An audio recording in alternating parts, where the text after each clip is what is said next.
বিশ্বমঞ্চে বাংলাদেশকে নিয়ে গেছেন এক অনন্য উচ্চতায়।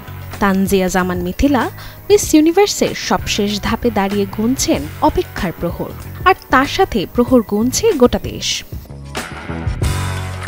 অভিনয় শিল্পী ও মডেলিং অঙ্গনের অনেকেই সামাজিক যোগাযোগ মাধ্যমে মিথিলার জন্য চাইছেন ভোট, যার মধ্যে আছেন জয়া আহসান, রুনা খান, শবনম বুবলি, মুমতাহিনা টয়া, জান্নাতুল পিয়া, সামিরা খান মাহি, শবনম ফারিয়া সহ অনেকেই। কেউ কেউ স্ট্যাটাসে পিপলস চয়েস ক্যাটাগরিতে ভোট দিতে যোগাচ্ছেন অনুপ্রেরণা, সাধারণের জন্য ব্যাখ্যা করছেন ভোট দেওয়ার পদ্ধতিও। অনেকেই আবার ভিডিও বার্তায় মিথিলাকে এগিয়ে নেওয়ার আহ্বান জানান।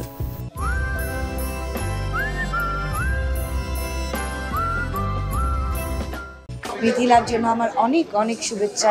বাংলাদেশের প্রথম সারির মডেল সাদিয়া ইসলাম মৌ বলেন, মিথিলার এই লম্বা পথের যাত্রা বাংলাদেশের জন্য একটি বিশাল ব্যাপার, সাথে জানান শুভকামনাও। কিছু না হলেও আমার মনে হয় যেই জায়গায় গেছে এটাও আমাদের জন্য অনেক বড় পাওয়া। অন্যদিকে মডেল ও অভিনেত্রী নুসরাত ফারিয়াও শুভেচ্ছা জানিয়েছেন মিথিলাকে। বললেন, আন্তর্জাতিক পর্যায়ে বাংলাদেশকে তুলে ধরার এক দারুণ উদাহরণ মিথিলা। এভাবেই কিন্তু আমরা আসলে বিদেশের মানচিত্রে নিজের দেশের নামটাকে আরো বেশি পরিপুক্তভাবে স্থাপন করতে পারবো। গোটা দেশ জুড়েই প্রথমবারের মতো কোনো বাংলাদেশীর মিস ইউনিভার্স জেতার সম্ভাবনা নিয়ে চলছে তুমুল আলোচনা। থাইল্যান্ডে চলমান ৭৪তম মিস ইউনিভার্সের আসরে বাংলাদেশের মুকুট জয় নির্ভর করছে মিথিলার হাতে।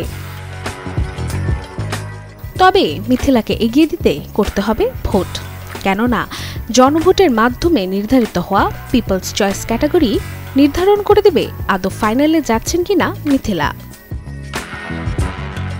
আগামী ১৯ নভেম্বর পর্যন্ত ভোট দিয়ে মিথিলাকে এগিয়ে রাখার সুযোগ রয়েছে। Desk report, channel 24।